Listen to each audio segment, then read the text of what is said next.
ஆன்மீக அன்பர்கள் அனைவருக்கும் வணக்கம். உங்களை எல்லாம் இந்த ஆன்மீக சேனல் மூலியமாக சந்திக்கிறதுல நான் ரொம்பவும் சந்தோஷப்படுறேன். நாங்கள் போகிற வீடியோலாம் உங்களுக்கு பிடிச்சிருந்ததுன்னா நீங்கள் லைக் பண்ணுங்கள், ஷேர் பண்ணுங்கள், குளத்தூர் பாபா டேபிள் சேனலுக்கு நீங்கள் சப்ஸ்கிரைப் பண்ணுங்கள். நீங்களாம் என்னோட வரும்பொழுது இன்னும் நிறைய விஷயங்களை நான் சொல்ல கடமைப்பட்டிருக்கேன். வாங்க இப்போ நம்ம வீடியோக்குள்ளே போகலாம். இன்னைக்கு திருப்பாவை பாடல் 7 அதை பாடி அதற்கான விளக்கங்களை தான் நான் சொல்ல வந்திருக்கேன். ஆண்டாள் அருளிய அந்த பாடல் வந்து மிகவும் புனிதமானது. வாங்க இப்போ நம்ம பாடலை பார்க்கலாம். கீசு கீஸ் என்றெங்கும் ஆணை சாத்தன் கலந்து பேசின பேச்சரவும் கேட்டிலேயோ பேய் பெண்ணே, காசும் பிறப்பும் கலகலப்பை பைக்கோத்து வாச நெருங்குழலார் ஆட்சியர் மத்தினால் ஓசைப்படுத்த தைரரவம் கேட்டிலையோ, நாயக பெண் பிள்ளாய் நாராயணன் மூர்த்தி கேசவனை பாடவும் நீ கேட்டே கிடத்தியோ, நேசமுடைய திருவேலோர் எம்பாவாய். இதுதான் பாட்டு. இப்போ இந்த பாட்டினுடைய கருத்துக்களை பார்க்க போறோம். இது வந்து அந்த பெண்ணை தூங்குகின்ற பெண்ணை வந்து எழுப்புகின்ற பாட்டாக இருந்தாலும் கூட பெண்களுக்கு எவ்வளவு திறமை இருக்கின்றது, பெண்கள் எவ்வளவு சுறுசுறுப்பானவர்கள், பெண்கள் எவ்வாறு குடும்பத்தை காப்பாற்றுகின்றார்கள் என்பதை எல்லாம் கூறி அந்த ஆயர்பாடியானது எவ்வளவு சிறப்பு மிக்கது என்பதை ஒவ்வொரு பாட்டிலும் கூறி கூறி கூறி கூறி தன்னுடைய கணவனுடைய புகழை அங்கே பறைசாற்றி கொண்டு வருகிறாள் ஆண்டாள். இப்போ இந்த பாட்டினுடைய விளக்கம் என்று சொல்லும் பொழுது, தோழியிடம் அளவில்லாத அன்பு கொண்டிருக்கின்றாள் ஆண்டாள். அதனால பெண்களை என்ன பண்ணுவாங்கன்னா, தோழியில பேசும்போது ரொம்ப க்ளோஸா பேசுவாங்க. அந்த மாதிரி பேசும்போது இவ எப்படி சொல்றா, மதிகட்ட பெண்ணே, கீசு கீஸ் என்று ஆணை சத்தன் ஒரு பறவை, அந்த பறவைகள் வந்து எல்லாம் ஒன்று கூடி ஒரே கிச்சு கிச்சு கிச்சு கிச்சு கிச்சு கிச்சு கிச்சுன்னு சத்தம். இந்த சத்தம் உன் காதில் விழவில்லையா? அவைகள் ஒன்றுடன் ஒன்று பேசிக்கொண்டிருக்கின்ற அறவும் உன் காதில் கேட்கவில்லையா? அப்படி சொல்லிட்டு நீ உடனே எழுந்து வா, அந்த சத்தம் உன் காதில் கேட்கறதில்ல, நீ எழுந்து வா என்கின்றாள்.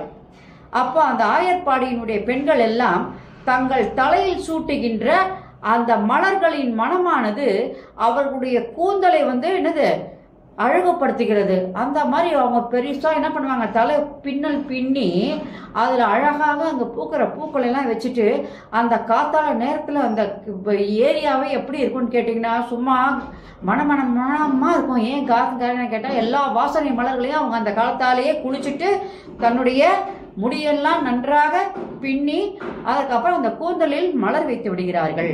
அது மட்டும் இல்லாமல் அங்கே பானைங்க இருக்கும், தயிர் பானைங்க.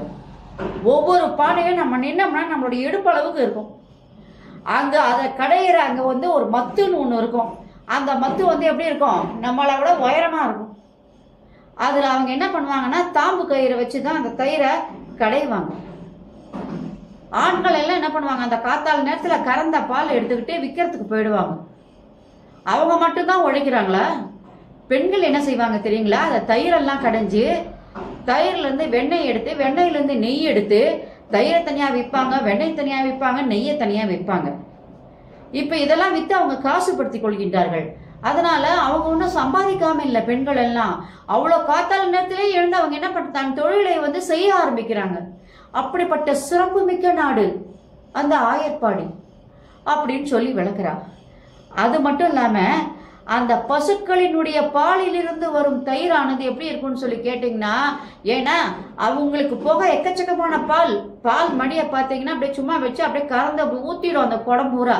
அப்போ அந்த காலத்துல என்ன பண்ணுவாங்கன்னா, அந்த பசுமாட்டோடைய இதுக்கு வந்து ஒரு திரை கட்டிடுவாங்க, திரை கட்டி வச்சிருவாங்க. காரணம் என்னன்னு கேட்டால் அந்த மடி வந்து அப்பேற்பட்ட மடி, அதில் அப்படி தொட்ட உடனே பால் வந்து கொட்டும்.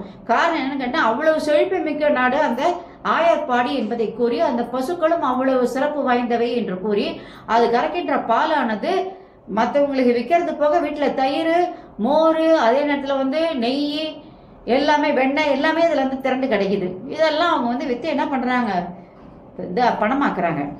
அப்போ அந்த நேரத்தில் தலை நிறையா பூ வச்சு வாசம் இருக்குதுன்னு சொல்லிட்டோம் ஒரு பக்கம். ரெண்டாவது அவங்க கழுத்து நிறையா செயின் போட்டிருப்பாங்க. அதில் அந்த தாலியானது பெரிய பெரிய செயினுங்க ஒவ்வொன்றும். ஏன்னா அவ்வளோ வசதிவானவங்களாம். அதனால ஆயர்பாடி ஆடு மேய்க்கிறவங்க வந்து ரொம்ப சர்வசாதாரணமாக நினச்சிடாதீங்க யாரும். என் புருஷன் வந்து என்னது ரொம்பவும் சிறப்புமிக்க நாட்டில் இருக்கிறாரு. நல்ல செல்வம் பழமிக்க நாடு என் கணவனுடைய நாடு என்பதை வந்து ஆயர்பாடி நாடு அவ்வளோ பெரிய சிறப்பு வாய்ந்தது. அங்கே அந்த ஆயர்குல பெண்கள்லாம் அவ்வளவு பெருமை வாய்ந்தவர்கள் என்று சொல்லும் பொழுது அவங்க கழுத்தில் வந்து பெரிய தாலி அணிஞ்சிருப்பாங்களாம், அச்சுத்தாலி. அதே நேரத்தில் வந்து 2 தாலி வச்சிருப்பாங்க. அந்த தாலி அச்சுத்தாலியும் ஆமைத்தாலின்னு சொல்லுவாங்க. அந்த அச்சுத்தாலியும் ஆமைத்தாலியும் ஒன்னோட ஒன்று சேர்ந்து கரகரன்னு அவங்க தயிர் கடையிறாங்களா அப்போ கடையுமா. அது மட்டும் இல்லாமல் நிறைய உரு கோத்துருப்பாங்களாம். இப்போ நம்ம தாலியில் நிறைய உரு வந்து வாழைச்சீப்பு, அப்புறம் வந்து மாங்காய், அந்த மாதிரிலாம் சந்திரன் அப்படின்னு சூரியன் இதெல்லாம் நம்ம கழுத்தில் கோத்துக்கிறோம். அதே மாதிரி தான் அவங்க என்ன பண்ணுவாங்க, கழுத்து நிறைய அந்த உருக்களை கோத்து அதில் வந்து அச்சுத்தாலி ஆமத்தாலி 2 தாலி பெரிய பெரிய தாலி போட்டிருப்பாங்க. இவங்க இப்படி கடையும் போது என்ன ஆகும், அந்த தலை பின்னலானது இப்படி அப்படின்னு போய் அவங்க முடி அப்படி இருக்கான். அதே நேரத்தில் அந்த கூந்தல் இருக்கிற பூவோடைய வாசனை இப்படி பண்ணும்போது அந்த உறைஞ்சி அந்த வாசனை வந்து கமகமகமான வாசனை. அதே நேரத்தில் தயிர் கடைகின்ற ஒலியானது உன் காதில் விழவில்லையா, நீ தூங்குவது போல் நடிக்கின்றாயா. அதனால இந்த ஒலிகள் எல்லாம் ஆனை சாத்தான் ஒலி கேட்கின்றது. அதே நேரத்தில் ஆயர்பாடிகள் வந்து இதில் வந்து அவங்க வந்து பேசுகின்ற அந்த ஒலியெல்லாம் கேட்குது. மாட்டில் பால் கறந்து அந்த தயிரின் சத்தம் கேட்கின்றது. அது மட்டும் இல்லாமல் எல்லாரும் ஒலிக்கின்ற அந்த ஒலி அத்தனையும் உனக்கு நீ வீட்டு பக்கத்துலேயே இருந்து அவங்க தயிர் கடையிறாங்கன்னா அது கூட உன் காதில் கேட்கலையா. அதனால உண்மையில் நீ உறங்குகிறாயா அல்லது தூங்குவது போல் விழித்து கொண்டிருக்கிறாயா. இப்போ எல்லாமே சொல்லுவாங்க, தூங்குறவங்கள நம்ம வந்து எழுப்பிடலாம், ஆனால் தூங்குறது போல் நடிக்கிறாங்க பாருங்க, அவங்களை எழுப்பவே முடியாதுன்னு சொல்லுவாங்க. அதை தான் அங்கே ஆண்டாள் சொல்றார், நீ தூங்குகிறாயா இல்லை தூங்குவது போல் நடிக்கின்றாயா என்று கேட்கின்றாள். அதனால நீ நாராயணமூர்த்தியை அந்த கேசவனை நாங்கள் பாடுகிறோம், இவ்வளவு சிறப்புமிக்க நாடு இந்த ஆயர்பாடி என்று சொல்லி நாங்கள் வந்து இது பண்றோம். அதனால நீ என்ன பண்ண, இதையெல்லாம் கேட்டுக்கொண்டு இருக்கின்றாரா, சீக்கிரமா கதவை திறந்து எங்களோடு நீ என்ன பண்ண, நீராட வருவாயாக என்று கூறுகின்றார். நீராட வருவாயாக என்று சொன்னால் மனதில் ஒவ்வொரு பாட்டிலையும் நான் சொல்லிட்டு தான் வரேன் உங்களுக்கு. இப்பவும் சொல்றேன், மனதில் உள்ள அந்த அழுக்குகளை நீக்குவதற்காக வா, எழுந்து வா அப்படின்னு சொல்வதாக இந்த பாடல் அமைந்துள்ளது. இப்ப இந்த பாடலுடைய விளக்கம். ஆயர்குல பெண்கள் கூந்தல்ல மலர் வைக்கிறாங்கன்னு ஒரு அழகா ஒரு அம்மா அந்த அம்மா சொல்லிடுச்சு. எல்லார் கூந்தலையும் இவ்வளோ பூ இருக்குன்னு. அப்ப என்ன அர்த்தம், அங்க வாசனை மலர்கள் எல்லாம் அழகாக பூத்து குலுங்குகிறது. அவ்வளவு சிறப்பு மிக்க நாடு ஆயர்பாடி அப்படின்னு சொல்லிட்டாங்க. அந்த நறுமணம் எங்க பார்த்தாலும் என்ன பண்ணுது, கம கம கம கமன்னு அந்த காத்தால நேரத்தில் 5 மணிக்கு அவங்க தலையில பூ வச்சோன்னா வாசனை வருது. இப்ப நம்ம சொல்லுவோம், நம்ம வீட்டுக்குள்ள உட்காந்துருப்போம், ஒரு மல்லிப்பூ வாசனை போகும்போது யாரோ மல்லிப்பூ வச்சுட்டு போறாங்க போல இருக்கு, வாசனையா இருக்குன்னு சொல்றோம் இல்லையா. அப்ப இவ்வளோ பூ தலையில வைக்கும் போது அந்த வாசனை அந்த தூங்குற பொண்ணுக்கு கேட்காதா சொல்லுங்க, மூக்குல போவாதா அவளுக்கு. அதனால அந்த அம்மா சொல்லுது, அந்த பூக்கு கூட ஒரு முக்கியத்துவம் கொடுத்துட்டாங்க. ஆயர்குல இடைச்சியர் வந்து தயிர், மோர், வெண்ணெய், நெய் இவைகளை எல்லாம் விற்று தங்கள் வருமானத்தை அவர்கள் பெருக்கிக் கொள்கின்றார்கள். ஆண்கள் ஒரு பக்கம் வருமானம் பண்ணாங்கன்னா பெண்கள் வீட்டிலிருந்தே இந்த வருமானத்தை எல்லாம் தேடிக்கொள்கின்றார்கள். ஆண்கள் வந்து பால் வியாபாரம் செய்வாங்க, ஆனா பெண்கள் வந்து புகுந்த வீட்டில் இருக்கிற அந்த மாட்டினுடைய பாலை இவ்வளவு விஷயங்களுக்கு வச்சு பால், தயிர், மோர், வெண்ணெய், நெய்ன்னு சொல்லி எல்லாத்தையுமே விற்று பணமாக்கி தன்னுடைய என்ன பண்ணுவாங்க, சுருக்கு பையில போட்டு வச்சிருப்பாங்களாம் அவ்வளோ பணம். அந்த மாதிரி அந்த புகுந்த வீட்டினுடைய பெருமையை பாடுகின்றாள் ஆண்டாள். அதனால யாருமே என்ன பண்ணுவாங்க, புகுந்த வீட்டோடைய பெருமையை சொன்னா சொல்ல மாட்டாங்க. பிறந்த வீட்டில் ஒண்ணுமே இல்லை, நம்ம வந்து ஒரு தயிர் சாதம் சாப்பிட்டா கூட அது பெருமையா சொல்லுவாங்க. புருஷன் வீட்டில் வடை பாயசத்தோட சாப்பிட்டா கூட அதை சொல்றதுக்கு மனசு வராது. இதுக்கு சக்தி மட்டும் விதிவிலக்கு இல்லை. சக்தி தேவிக்கு கல்யாணம் ஆகும்போது அந்த ஈஸ்வரன் கிட்ட சொல்லுது, ஆண்டாண்டாவா நாங்கள் சாப்பாடெல்லாம் பண்ணி வச்சிருக்கிறோம், நீங்க வந்து கூட்டிட்டு வந்த பூதக்கடங்கள் வந்து 2 பேர் தான், நீ 2 பூதகணத்தோட கூட்டிட்டு வந்திருக்கீங்க, அவங்க சாப்பிட்டு இந்த சாப்பாடெல்லாம் வீண் தானே ஆக போகுது, இவ்வளவு சாப்பாடு நாங்க என்ன பண்றது அப்படின்னு கேட்டாங்க. அப்போ இறைவன் என்ன சொல்றாருன்னா, என்னை திருமணம் செய்து கொண்டும் நீ என்ன பண்ற, புகுந்த வீட்டினுடைய பெருமையை சொல்லாம பிறந்த வீட்டின் பெருமையை சொல்கிறாயா, இந்த பூதகணங்களை மட்டும் நான் இப்ப அனுப்புறேன், அவங்க சாப்பிட்டு மீதி இருந்தால் மற்ற கணங்களை எல்லாம் கூப்பிட்றேன், இன்னும் ஆயிரக்கணக்கான கணங்கள் இருக்காங்க, நான் கூப்பிட்டு வரல, லட்சக்கணக்கான கணங்கள் இருக்காங்க கூப்பிட்றேன், இவங்க 2 பேருக்கு முதல்ல நீ சாப்பாடு போடுன்னாங்க.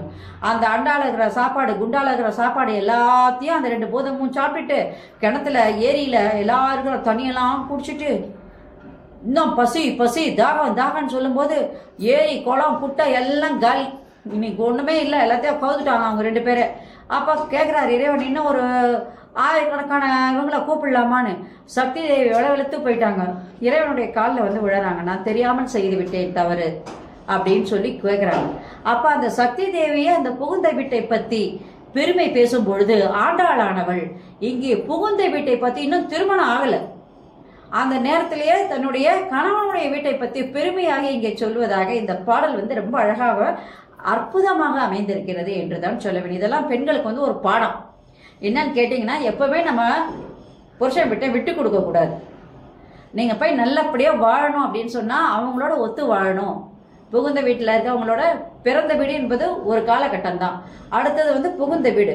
அந்த புகுந்த வீட்டில் போனதுக்கப்புறம் நம்ம அவங்களோட ஒத்து போய் தான் வாழணும். அது வந்து எளிமையாக இருந்தாலும் சரி, பெருமையாக இருந்தாலும் சரி, ரெண்டு பேரும் நீங்கள் வந்து ஒத்து போய் வாழணும். அவங்கள விட்டு நீங்கள் வெளியில் வரக்கூடாது அப்படின்றதுக்கு உதாரணமாக கூட இந்த பாடலை நம்ம எடுத்துக்கலாம். நன்றி, வணக்கம்.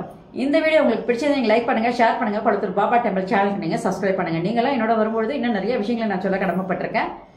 நன்றி, வணக்கம். ஓம் சாய்ராம். இந்த வீடியோ உங்களுக்கு பிடிச்சது லைக் பண்ணுங்கள், ஷேர் பண்ணுங்கள். கொளத்தூர் பாபா டெம்பிள் சேனலுக்கு நீங்கள் சப்ஸ்கிரைப் பண்ணுங்கள். Subscribe to my channel and please press the bell icon for more videos.